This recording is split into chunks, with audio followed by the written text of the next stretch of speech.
دین دیا نا ہاتھ میں، اللہ کا کلام تمہارے ہاتھ میں دیا، تم کو اس کا بھی لحاظ نہیں ہے، اور تم دعویٰ کرتے ہو قوم کا۔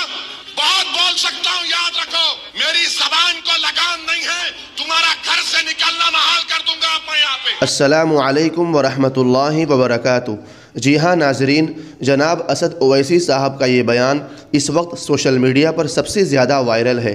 وائرل ہونے کی وجہ یہ ہے کہ لوگوں کا یہ دعویٰ ہے کہ جناب اسد اویسی صاحب نے مالیگاؤں میں ہونے والے پروگرام کے دوران جو خطاب کیا، اور اس خطاب میں جناب اسد اویسی صاحب نے حضرت مولانا سجاد نعمانی کے بارے میں غلط تبصرہ کیا ہے۔ جی ہاں دوستو، جناب اسد اویسی کے اس بیان کے تعلق سے جناب اسد اویسی پر یہ الزام لگایا جا رہا ہے کہ جو کچھ جناب اسد اویسی نے اپنے اس بیان میں کہا وہ غلط کہا ہے۔ حالانکہ دوستو، ہم اس ویڈیو کے آخر میں یہ بھی دیکھیں گے کہ جناب اسد اویسی کے اس بیان کے بارے میں لوگوں نے کیا تبصرہ کیا ہے۔ لیکن دوستو، ہم خود اویسی صاحب کی زبانی سنتے ہیں، اور کیا واقعی اویسی صاحب نے حضرت مولانا سجاد نعمانی کی شان میں گستاخی کی ہے؟ حالانکہ اویسی صاحب نے اپنے اس بیان میں کسی کا کوئی نام نہیں لیا ہے، اس لیے اس بیان کو کسی خاص آدمی کی طرف منسوب کرنا غلط ہوگا، اور یہ ملت کے اندر انتشار کا ایک بڑا سبب بن سکتا ہے۔ تو آئیے دوستو، اب اویسی صاحب کا یہ بیان سن لیتے ہیں۔ جب بابری مسجد کا فیصلہ آیا تھا، میں پکار کر کہہ رہا تھا یہ غلط فیصلہ ہے، اس کے بعد بہت سی چیزیں کھلیں گے، تو میرے خلاف یہ وہی لوگ ہیں جو آج اس اسمبلی کے الیکشن میں ان کو اور دو اعلان کیے تھے۔ وہ لوگ مجھے فون کر کے بولے آپ ایسا کیوں بول رہے ہیں، آپ ایمونیشن دے رہے ہیں بی جے پی کو۔ میں نے کہا حضرت دامن برکاتا ہوں، ججمنٹ آپ پڑھو، یہ ججمنٹ تمام چیزوں کو کھول دے گا۔ مجھ سے کہا کہ آپ خاموش ہو جاؤ اویسی، تم مت بولو۔ میں نے کہا موت میرے کو خاموش کر سکتی، جب تک اللہ زندہ رکھے گا میں سچائی کو بیان کروں گا اور بیان کرتا رہوں گا۔ آج بولو خاموش ہو جاؤ۔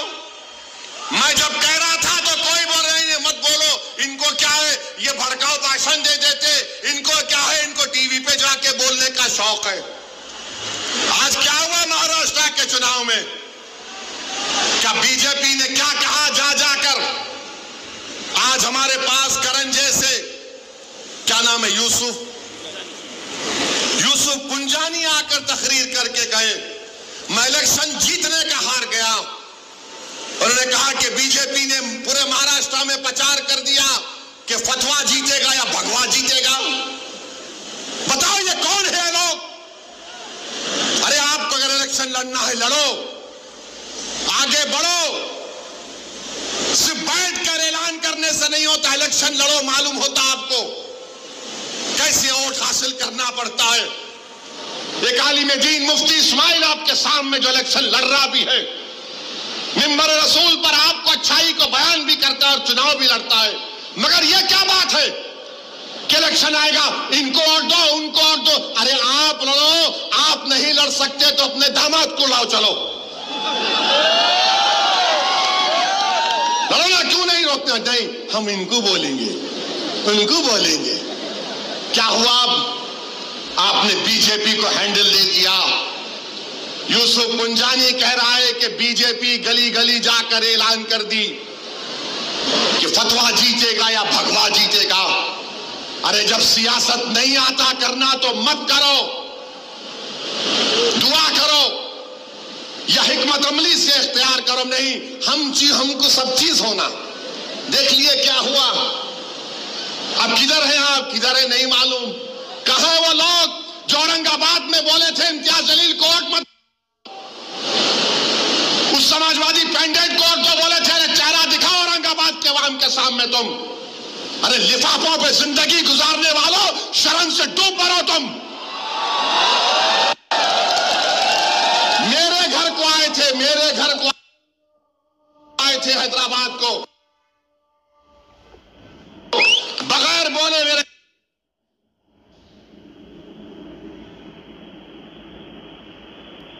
گھر کو آئے۔ میں وقف کے بل کی میٹنگ میں جا رہا تھا، پلٹ میرا گارڈ فون کرا کہ صاحب اتنے لوگ آئے، ملا، گھر پہ آئے تو میں نے کہا کہ میرا گھر اتنا بڑا نہیں ہے, آپ لوگ 20 لوگ لے لیجئے, کو بٹھا, وہ بات کرے, بات کرا, لیٹر لکھ کے جی کو ٹکٹ دو, میں غور کروں گا. پھر جانے سے پہلے کہ انگریزی قرآن کا ترجمہ جو ترکی چھپا ہوا ہے اس کی 4 کاپیاں ان ذمہ داروں کو دیا کہ آپ میرے گھر کو آئے, یہ ایک اللہ کے ولی کی قرآن کا ترجمہ ہے. ایک ایک ہاتھ میں دیا تو اورنگ آباد جا کے بولے ہم گھر کو گئے تھے, ہمارے کو چائے تک نہیں.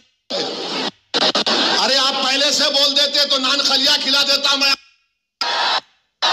میرے کو نہیں معلوم تھا کہ تم میرے گھر کو کھانا کھانے آ رہے. قرآن کریم جانا ہاتھ میں, اللہ کا کلام تمہارے ہاتھ میں دیا, تم کو اس کا بھی لحاظ نہیں ہے اور تم دعویٰ کرتے ہو خون کا. بہت بول سکتا ہوں, یاد رکھو میری زبان کو لگام نہیں ہے, تمہارا گھر سے نکلنا محال کر دوں گا میں یہاں پہ. میرے بھائی امام شافعی مفتی صاحب بیٹھے ہوئے, امام شافعی رحمت اللہ علیہ کا زمانہ ہے. ایک دولت مند نے کہا کہ اگر اللہ میرے کو بیٹی دے گا تو جب اس کی شادی کروں گا دین اور دنیا کی دولت اس کو دوں گا. جب بیٹی کی شادی کا موقع آیا علماء کرام کے پاس گیا, علماء کرام نے کہا کہ نہیں تو نہیں دے سکتا, دین اور دنیا کی دولت تو کیسے دے گا, تیری قسم غلط ہو گئی.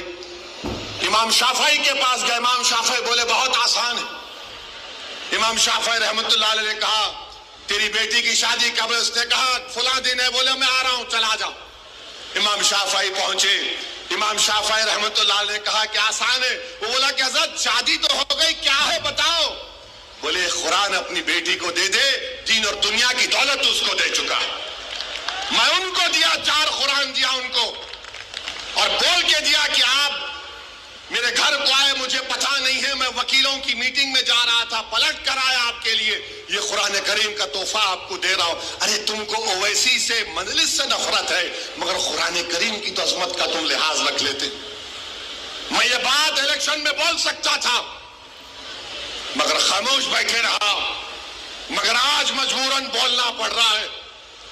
یاد رکھو تم لوگ جو کام کر رہے ہو نا, تم مہاراشٹرا کے مسلمانوں کو نہ صرف کمزور کر رہے ہو بلکہ تم ان کی آواز کا گلا گھونٹ رہے ہو. ارے تم الیکشن لڑو, ہم تمہاری تائید کرنے کو تیار ہیں. کب تک تم یہ سیاست کرو گے کہ انہیں بول دیا انہیں بول دیا.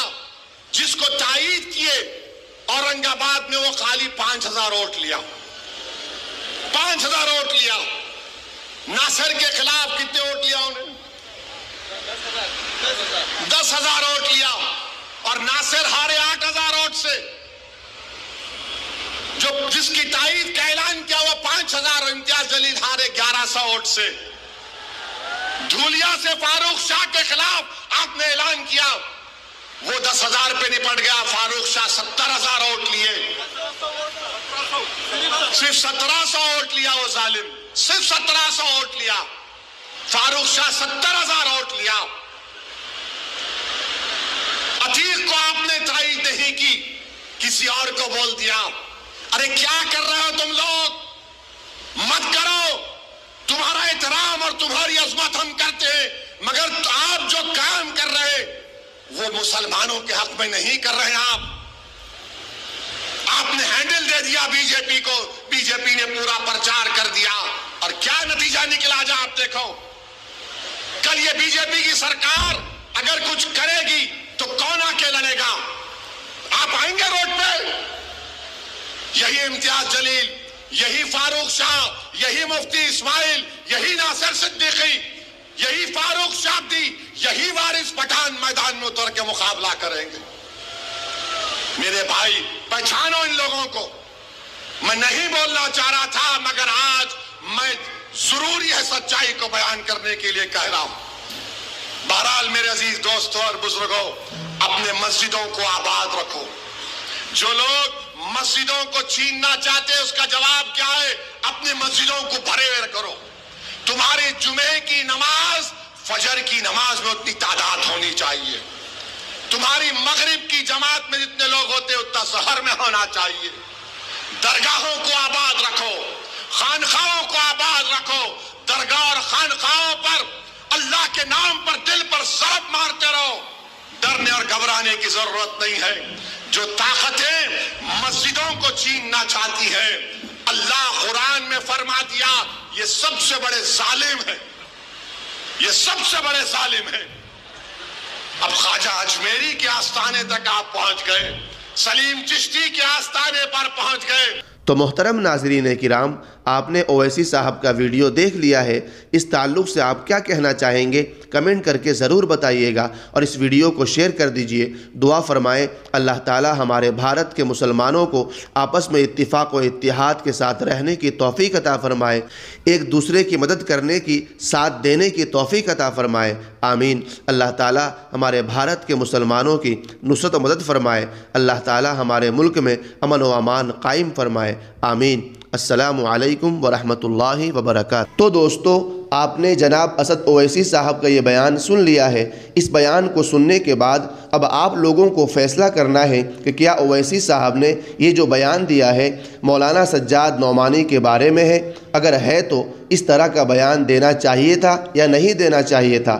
لیکن دوستو، ہم اس بیان کے تعلق سے یہ بھی دیکھ لیتے ہیں کہ اس بیان کے تعلق سے لوگوں نے کیا تبصرہ کیا ہے۔ اس کے لیے ہم سب سے پہلے مشہور صحافی جناب سمیع اللہ خان کے اس آرٹیکل کو دیکھیں گے کہ اس آرٹیکل میں سمیع اللہ خان نے اویسی کے اس بیان کے تعلق سے کیا لکھا ہے۔ جناب سمیع اللہ خان کا یہ آرٹیکل بہت لمبا ہے، میں آپ کو نیچے سے کچھ حصہ پڑھ کر سناتا ہوں۔ موجودہ حالات کو لے کر ہم سب پریشان ہیں اور کام کرنے والے کر بھی رہے ہیں، لیکن اگر ایک کام کرنے والا باقی سب کو ناکارہ ایجنٹ اور ذلیل قرار دینا شروع کرے تو وہ کام کے میدان میں کتنے دن ٹکے گا اور قوم کو اس سے حقیقت کی نظر سے کتنا فائدہ ہو جائے گا؟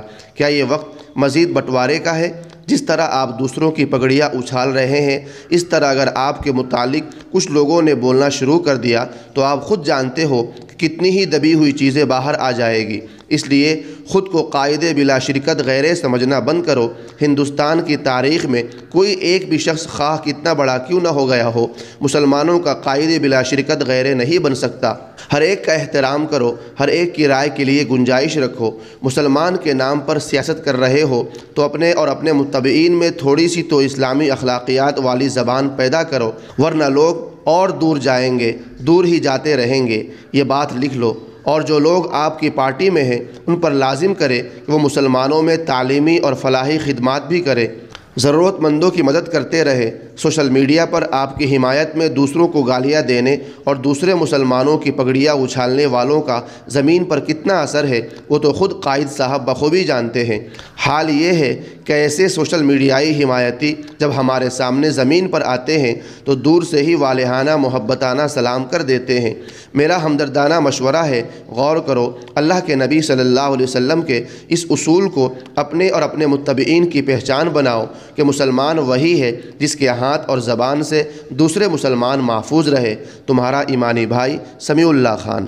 بہرحال دوستو، آپ سب نے یہ تمام چیزیں دیکھ اور سن لیا ہے کہ جناب اسد اویسی کے اس بیان کی مذمت کی جا رہی ہے، اور یقیناً ضروری ہے کہ ایسے وقت میں کہ جب چاروں طرف مسلمانوں کو نشانہ بنایا جا رہا ہے، ایسے وقت میں ایسے اختلاف کا آنا یقیناً بہت ہی زیادہ خسارے کا سبب ہے۔ اس لیے ہماری ذمہ داری ہے کہ ہم ان بیانوں کو کسی ایک شخصیت کی طرف منسوب نہ کریں۔ ہو سکتا ہے کہ اویسی صاحب نے حضرت مولانا سجاد نعمانی صاحب کے بارے میں یہ بات نہیں کہی ہو، حالانکہ اس بات کا تبھی پتہ چلے گا جب باقاعدہ جناب اسد اویسی کا اس کے تعلق سے بیان آئے گا کہ جناب اسد اویسی صاحب نے جو کچھ اپنے بیان میں کہا ہے وہ حضرت مولانا سجاد نعمانی کے تعلق سے کہا یا نہیں کہا، یہ تو جناب اویسی کے بیان کے آنے کے بعد ہی پتہ چلے گا۔ بہرحال دوستو، آپ سب لوگ اس بیان کے تعلق سے اپنی کیا رائے رکھتے ہیں آپ لوگ بھی کمنٹ باکس میں ضرور بتائیں۔ دعا فرمائیں اللہ تعالی ہمارے بھارت کے مسلمانوں کو آپس میں اتفاق اور اتحاد کے ساتھ رہنے کی توفیق عطا فرمائے۔ اللہ تعالی بھارت کے مسلمانوں کی نصرت اور مدد فرمائے۔ اللہ تعالی ہمارے ملک میں امن و امان قائم فرمائے، آمین۔ السلام علیکم ورحمۃ اللہ وبرکاتہ۔